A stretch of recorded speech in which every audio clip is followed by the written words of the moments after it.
Hi, and welcome to Trade of the Week. A busy week featured a whole casserole of good trades, bad trades, and quite a few missed trades. Today I'm going to look at a trade that didn't work out.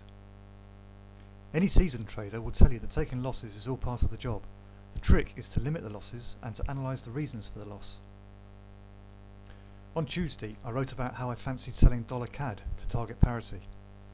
The dilemma was that some of the strength had crept into the US dollar, and that with nervous stock markets this would continue. The daily chart showed dollar CAD in a firm downtrend.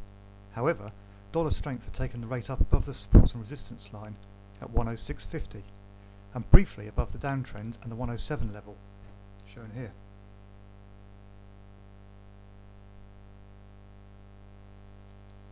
My strategy was to watch the closing level. If resistance levels held firm and the price closed below 106.50, then I'd open up a short bet. The tricky bit about trading resistance lines is that it flies in the face of my normal strategies, with a parabolic curve, MACD and RSI all rising and showing an upward move, both on the daily and the 30-minute charts.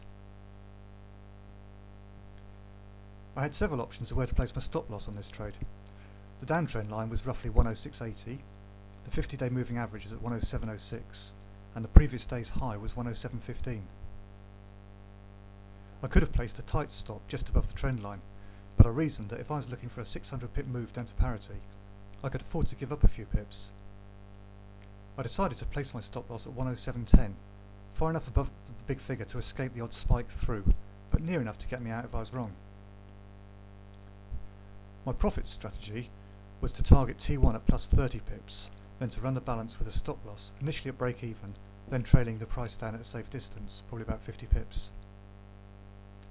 So, what happened? Tuesday's closing price at 106.37 showed a failure to hold above any of the resistance lines. Down here. The following morning the price opened higher, but I figured this was no more than the early morning monkey business that we usually get, and I took advantage of the higher market, selling £5 at 106.70, shown here.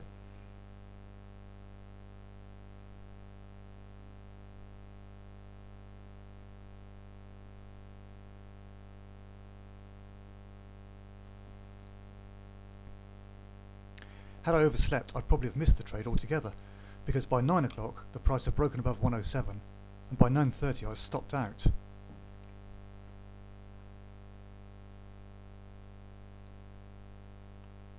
Round about there. My fears of a stock market collapse triggering dollar strength had been borne out, sending dollar CAD above 108 by the close.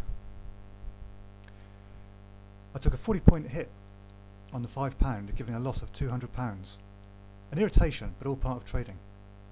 More importantly, what did I learn from the trade that will help me next time? First off, one of those horrible little ditties sung by equity managers springs to mind. If in doubt, stay out. I'd already expressed doubts, but was a bit too keen to get in on the trade. It's the old maxim about avoiding preconceived ideas and paying more attention to what the market's actually telling me. My normal indicators were showing short-term dollar strength, and the fact that the price had returned above the resistance should have made me hold off at the very least. And on a fundamental point, having expressed concerns about the equity markets, I should have waited until they'd settled down. I opened the trade before FTSE had opened. If I'd held off, the rapid sell-off in shares would have confirmed my fears. 50 and still learning. Have a good weekend.